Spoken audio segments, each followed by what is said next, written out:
لك سر عند الله بينك أنت الحمد لله جل في علاه يجيب دعوة الداعي إذا دعاه، ونشهد أن لا إله إلا الله وحده لا شريك له رضينا به ربا وبالإسلام دينا، ونشهد أن سيدنا محمدا عبده ونبيه، اللهم صل وسلم وبارك عليه وعلى آله وصحبه والتابعين.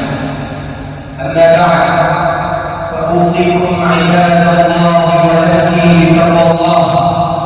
قال سبحانه: يا أيها الذين آمنوا إن تتقوا الله يجعل لكم فرقانا ويكفر عنكم سيئاتكم ويغفر لكم والله ذو الفضل العظيم. أيها المؤمنون، إن الدعاء من أكثر العبادات فضلا وأعظمها أجرا وأسماها منزلة وقدرا. قال رسول الله صلى الله عليه وسلم: الدعاء هو العبادة. ثم تلا صلى الله عليه وسلم قول الله تعالى: وقال ربكم ادعوني أستجب لكم. فهذا أمر من أرحم الراحمين لعباده المؤمنين بالدعاء وفعل الرجاء ليجدوه قريبا منهم يسمع مناجاتهم ويستجيب دعواتهم. قال سبحانه: وإذا سألك عبادي عني فإني قريب أجيب دعوة الداعي إذا دعاني.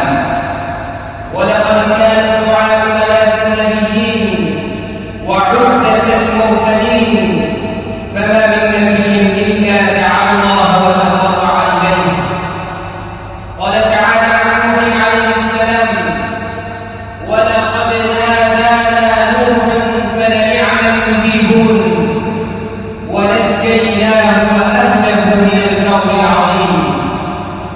واستجاب سبحانه لدعوات خليله إبراهيم فحمده عليه السلام على نعمته واستجابته لدعوته، وأثنى عليه بقوله: إن ربي لسميع الدعاء.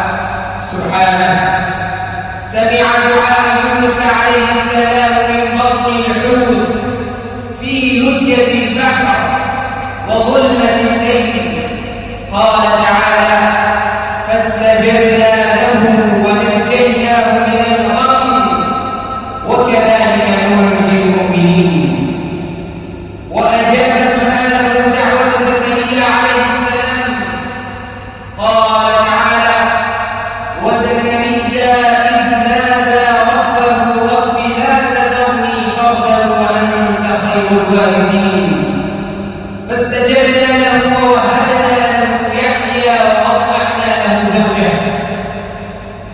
وكان نبينا محمد صلى الله عليه وسلم يكثر من الدعاء ويفتتح يومه به، فيقول إذا صلى الصبح حين يسلم: اللهم إني أسألك علما نافعا ورزقا طيبا وعملا متقبلا.